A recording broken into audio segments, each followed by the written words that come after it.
એક વિદ્યાર્થી 2 વર્ષ MBBS ભણી લીધા બાદ ત્રીજા વર્ષે પકડાયો। બીજાએ પ્રવેશ રદ ન થાય તે માટે તમિલનાડુ બોર્ડના નામે યુનિવર્સિટીને ફેક લેટર લખ્યો। મહારાષ્ટ્ર, તમિલનાડુ, રાજસ્થાન બોર્ડની બોગસ માર્કશીટોથી નર્મદ યુનિવર્સિટીમાં પ્રવેશ લીધો અને આખરે ખરાઈમાં ખબર પડતા 62ના પ્રવેશ રદ કરાયા હતા।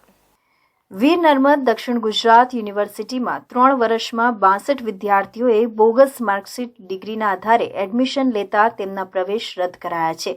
આ 62 વિદ્યાર્થીઓમાંથી એક બોગસ વિદ્યાર્થીએ તો 2 વર્ષ સુધી MBBSનો અભ્યાસ કર્યો, બીજાએ LLBનો અભ્યાસ પૂર્ણ પણ કરી લીધો હતો, તો ત્રીજાએ BComમાં પ્રવેશ લઈ અભ્યાસ ચાલુ કરી દીધો હતો। યુનિવર્સિટી અન્ય રાજ્યોમાંથી પ્રવેશ લેનારા વિદ્યાર્થીઓને માર્કશીટ ક્રોસ વેરિફિકેશન કરાવે છે, જેમાં આ રેકેટ પકડાયું હતું।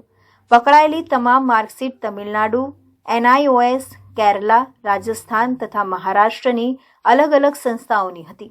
દર વર્ષે અન્ય બોર્ડ અને યુનિવર્સિટીના 7000 વિદ્યાર્થીઓ પ્રવેશ લે છે। યુનિવર્સિટીના એક અધિકારી અનુસાર વીર નર્મદ દક્ષિણ ગુજરાત યુનિવર્સિટીમાં અને તેની સાથે સંકળાયેલી કોલેજોમાં દર વર્ષે 70000 વિદ્યાર્થીઓ એડમિશન લેતા હોય છે, જેમાંથી લગભગ 6 થી 7000 વિદ્યાર્થીઓ અન્ય બોર્ડ કે યુનિવર્સિટીના હોય છે। ગુજરાત સેકન્ડરી બોર્ડ દ્વારા તેમના વિદ્યાર્થીઓની માહિતી પહેલાથી જ યુનિવર્સિટીને અપાતી હોય છે, જેથી એડમિશન વખતે જ તેઓનું વેરિફિકેશન થઈ જતું હોય છે। પરંતુ અન્ય રાજ્યના બોર્ડ કે યુનિવર્સિટીના વિદ્યાર્થીઓને એડમિશન આપ્યા બાદ તેઓની પહેલાની યુનિવર્સિટી સાથે માર્કશીટનું વેરિફિકેશન કરવામાં આવતું હોય છે।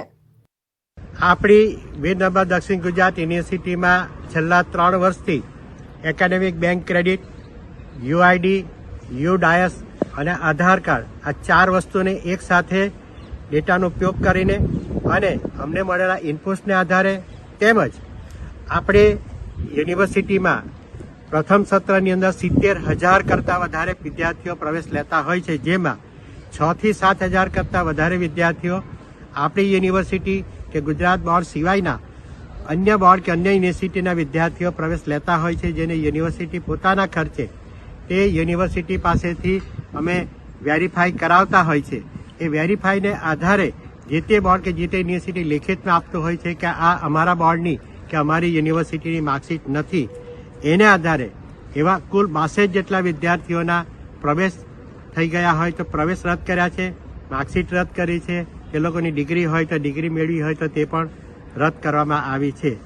નર્મદ યુનિવર્સિટીમાં સબમિટ કરાયેલા અન્ય રાજ્યોના બોર્ડ તથા યુનિવર્સિટીઓના બોગસ સર્ટિફિકેટ માર્કશીટ આવી bogus certificate degree Veer Narmad યુનિવર્સિટીમાં રજૂ કરી પ્રવેશ મેળવી લેવાયા હતા।